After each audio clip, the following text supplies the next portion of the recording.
that Dr. Ensign started this program in 2015. And I've worked with her closely over the past 10 years, or almost 10 years as a matter of fact.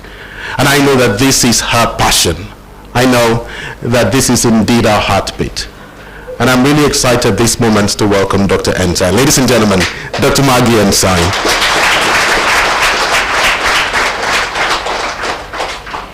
Thank you, Dean Jacob, but I'm not going to let you do that again. So good afternoon, everyone. Thanks to my colleagues for being here. Thanks to the AUN students, and a special welcome to our new students at AUN, the 50 girls and the 50 boys in our Feed and Read program.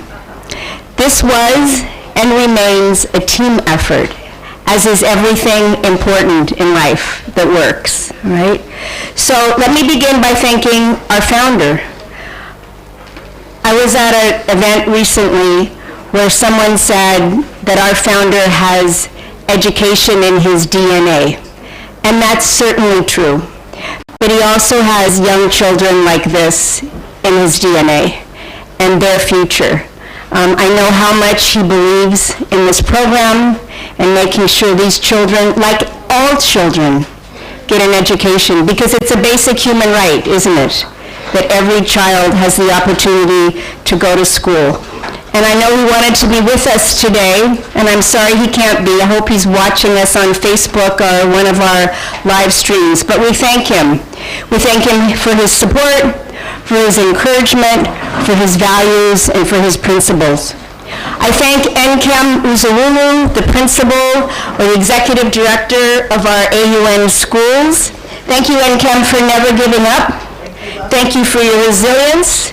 Thank you for commitment to these children and all of the students in our academies. A huge round of applause for this woman. There's so many people to thank. I thank Blessing Bello, who's in the back. Blessing Bello, round of applause for Blessing. Everybody's volunteering their work here today. Johan, thank you. Ogetch, thank you. A round of applause for them. So here's how this program really started. It's true. Every day when I was driving to work with my wonderful driver, Umar, I kept saying, Umar, who are these children on the street? Why aren't they in school? I don't understand. And over a while, he explained to me Al-Majri children and children whose parents didn't have money, even though schools are supposed to be free. And we talked, and he really helped me understand. And he helped me think through what we might do with these children. And I thank Umar. Umar, where are you? Umar's in the back. A round of applause for Umar. Umar is my driver, but Umar is so much more than that. He's so smart, and he's determined, and he reminds us that everyone at AUN matters. Everyone has something to contribute, from the smallest to others, all right? So I thank you, Umar. I thank your wife, Zara, who's here teaching for us. This is truly a community effort. To our AUN students who came today, I thank you so much for joining us. I thank you for being here today. I thank you for your help in the weeks to come. I can tell you, AUN students, if you get involved, you will learn as much about yourself as you do these children, as Dean Bullock knows. So why are we here today? Why are we here on our North Campus with these 100 children? According to UNESCO, there are 61 million children around the world who are not in school. They live mainly in rural areas, are poor, and the vast majority are girls. According to UNICEF and UNESCO, Nigeria, as we know, has the largest number of out-of-school children, ranging from 11 to 18 million. Why don't we know? The fact that we have difficulty in finding precise data about how many beautiful children are out of school means we have not taken it seriously. Think about it. We have economists in this room. Do we know GNP down to the last naira? Right? So things we care about, we have very good data on. I want you to reflect on that. The fact that it could be between between 11 and 18 million children out of school. There are an estimated 2.8 million out of school in our region, in Adamawa, Borno, and Yobe. And in addition to that, as we know, 802 schools remain closed, and another 1,392 are damaged and can't be used. They're closed and damaged because of kidnappings and conflict. And as I said, the picture is even bleaker when we consider the gender dimensions.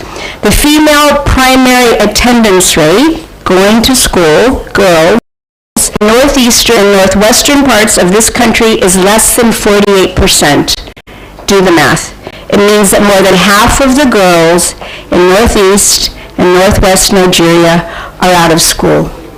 I ask everyone here today who's literate, who's smart, who can write, who can read, who can do far more than basic mathematics, to imagine for a moment, what would life be like if you couldn't do that? If you couldn't pick up a book and read? If you couldn't do basic mathematics? We know that higher levels of education, even with basic math and English, are associated with a wide range of positive outcomes, including better health over a lifetime, reduced child and infant mortality, and greater political interest and engagement. That's why we're here today. AUN has a long history, particularly in working with children who are out of school during conflict situations. During the height of the conflict here, Dean Jacob and other faculty who are with us started something called TELA, Technology Enhanced Learning for All, where 22,000 refugee children were educated with radios and with computer-assisted learning. So AUN has unusual experience in this area. It's one of the reasons we are launching not only Feed and Read, but our Global Center for Out-of-School Children. Yes, stop. To begin to build the literature in this area, what works in different contexts, in different communities, in different countries, because this is a global problem. What works, what doesn't work, we'll put the research together and we'll begin to connect, we hope, the rest of the world to take on what a basic human right, the right to go to school, the right to learn how to read and do basic math. So before I bring Nkem Uzururu up, just take a moment and look in the faces of these beautiful children. Someone asked me this morning, why is AUN doing this? They are the why. Thanks for being here today. Nkem. I invite Nkem Uzururu, a wonderful principal, to say a few words. Thank you, Nkem. Thank you.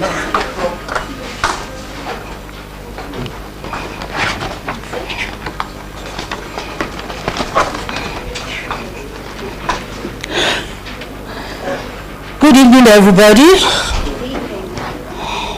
Especially my wonderful children, the reason for which we are here today. Ladies and gentlemen, I welcome you to Feed and Read relaunch. We are full of gratitude to our dear founder for his compassion and vision, which leads to why we are here. Dr. Maggie Ensign, for initiating this program. We can never be too grateful to you. You don't know what you have done to the lives of these children. When we sat back to listen to the filmed program of the last set, it brought memories and brought tears. I remember how we started, just like these ones seated here. No word of English, nothing. But by the time these children were here for 1 month, 2 months, the transformation was phenomenal. And you can easily see that these are children who can turn things around, not just in this country, but even in the world. Because so many of them have very high aspirations. You ask some of them, I want to teach, I want to be a doctor, I want to be a lawyer, I want to be this. And with this kind of program, I want to believe God that the sky will be their starting point. Dr. Ensign, you have constantly worked tirelessly to provide funds used in running this program. and I pray God will open more doors. Just for you, for all of us. No matter how little, nothing is too small to help these children. This program was first launched officially in January 2015 after a pilot phase which started in April 2014. In 2016, after the launch of the Feed and Read Girls, we registered and graduated 200 girls and 200 boys for each section. However, we intermittently fed a total of 432 additional pupils. After this, once in a while, just look in and see what happens. You will see so many of them come. Even if you don't teach them, let us have a meal. It's quite touching. But they don't even want to go. They will hang around and listen to the teaching. I just pray God will touch our hearts so that we can reach out to these children and also appreciate God for the opportunity He has given us to be where we are today. However, in 2017 we registered 150 girls and 150 boys, totaling 300. The target of this program has been to reduce and eventually eradicate out-of-school children roaming the streets without any form of formal education or was dropped out of school.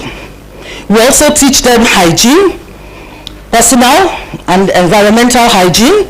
We hold moral classes with them on how to be better persons in the society and an asset to humanity. What I see in these children are potentials. I see greatness that if not quickly tapped and explored, it will go into waste and the coming generation needs them. This year we are starting with a total of 100 pupils, 50 girls and 50 boys, carefully drawn from host communities and surrounding and also serving as our way at American University of Nigeria to impact the lives of our host community. That's why AUN is what it is, reaching out to the host community. Before I take my seat, I want to thank the President of American University, in person of Dr. Ensign, for returning hope to these children, and all our donors and supporters, and the ones that are to come in future. Finally, a big thank you to all of you present here to witness this historic day. Please, let's put our hands together as I invite the Dean, School of Law, for his vote of thanks. Thank you very much.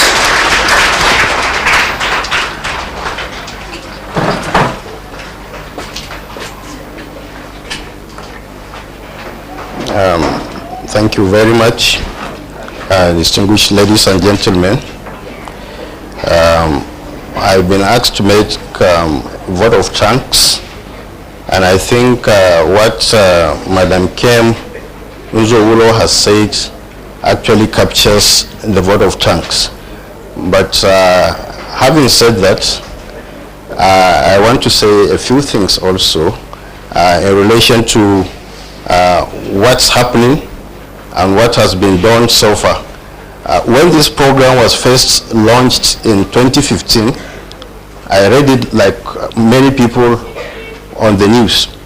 I watched when the program was being launched, and I was not part of AUN then, and so I used to marvel at the enthusiasm with which Maggie Ensign approaches her assignments.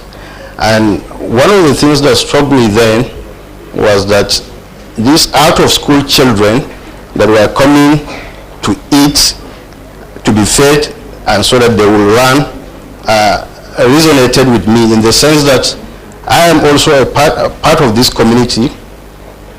I was fortunate to go to school, but I grew up as an orphan.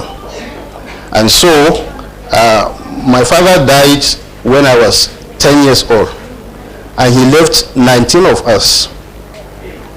And so if there were conflicts then, if there were insecurity then, If there were banditry then, we wouldn't have had the opportunity of going to school, not to talk of having the opportunity of being called upon here to give this vote of thanks.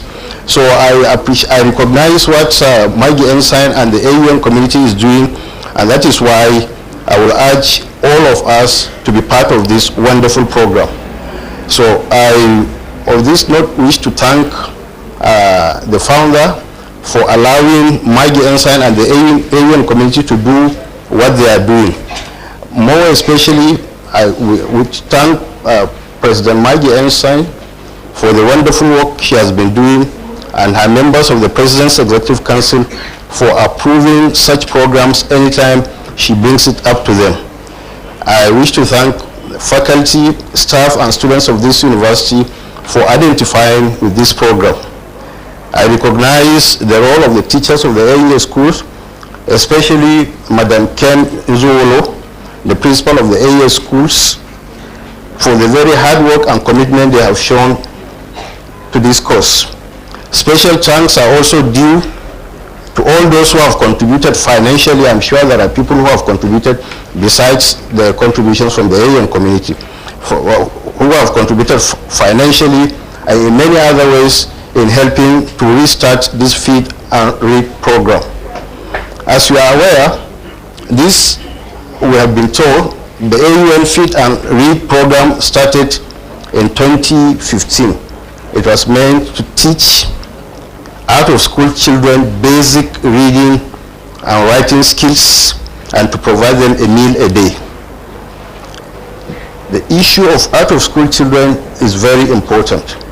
It's important not only because we need to have educated children, but it's important because when we don't educate these out-of-school children, they are going to be a problem to us.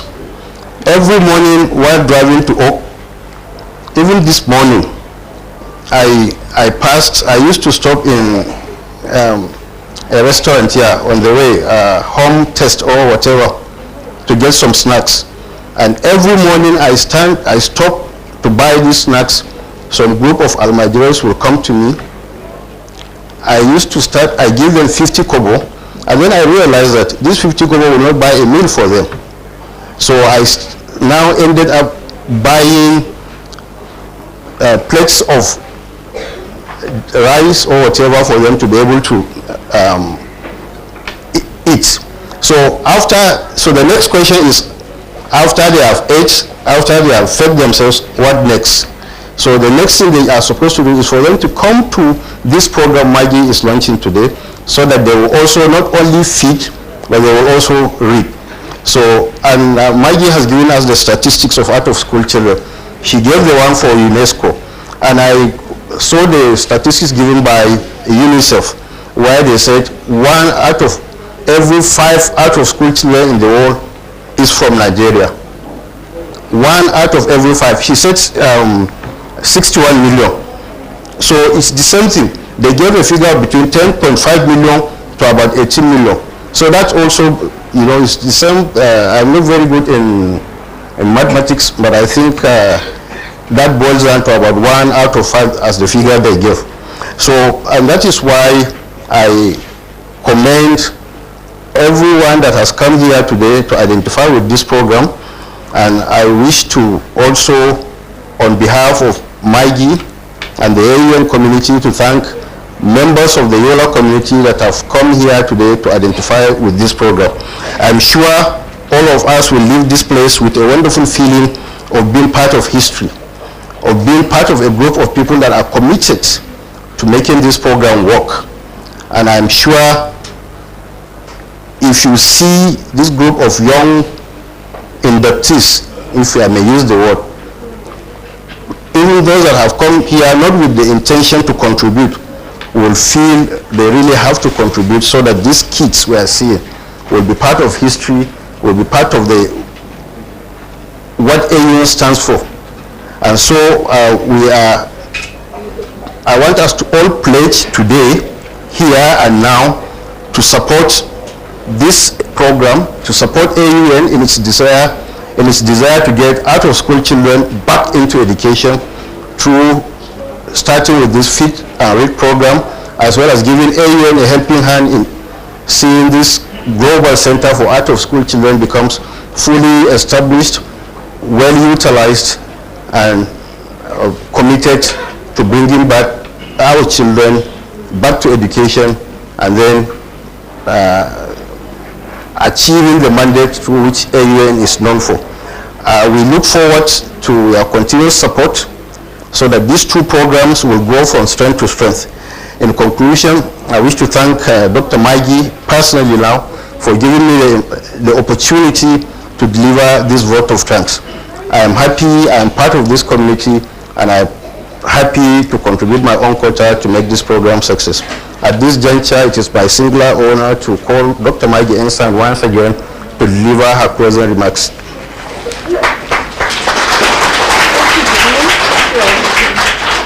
Thank you, Dean. Thank you so much, not only for those beautiful words, but sharing your personal story.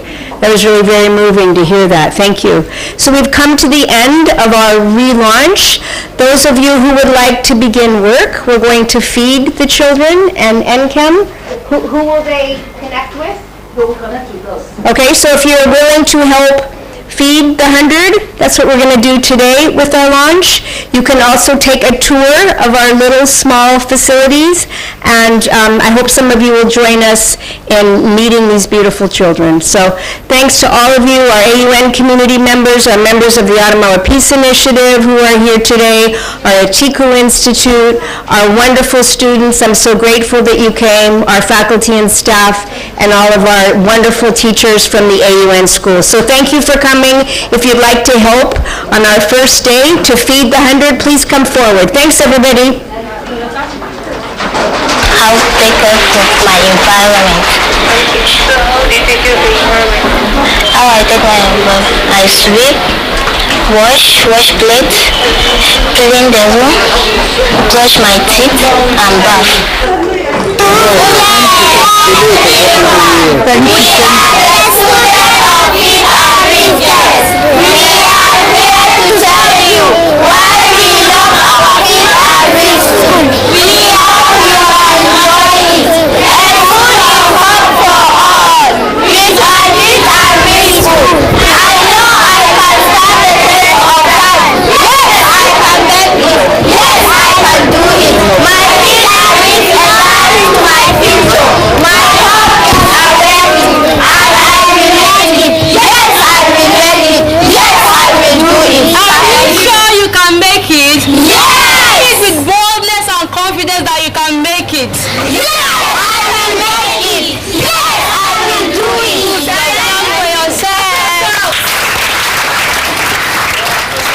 Every child deserves a champion and adult who will never give up on them, who understand the power of connection and that they become the best that they can possibly be. Thank you, AUN. Thank you, Vitari. Thank you for believing in us that we can be the best that we can possibly be. I am here to challenge you, girl child.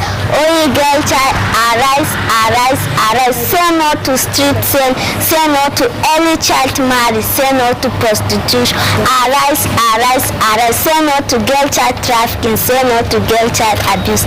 Teachers open the door, but you can enter by yourself. I am in the process of learning to enter by myself. Thank you. I told this challenge to you this day, my fellow girl. Education will be your will. Don't look back and run to your father. Don't give in to pressure of early marriage.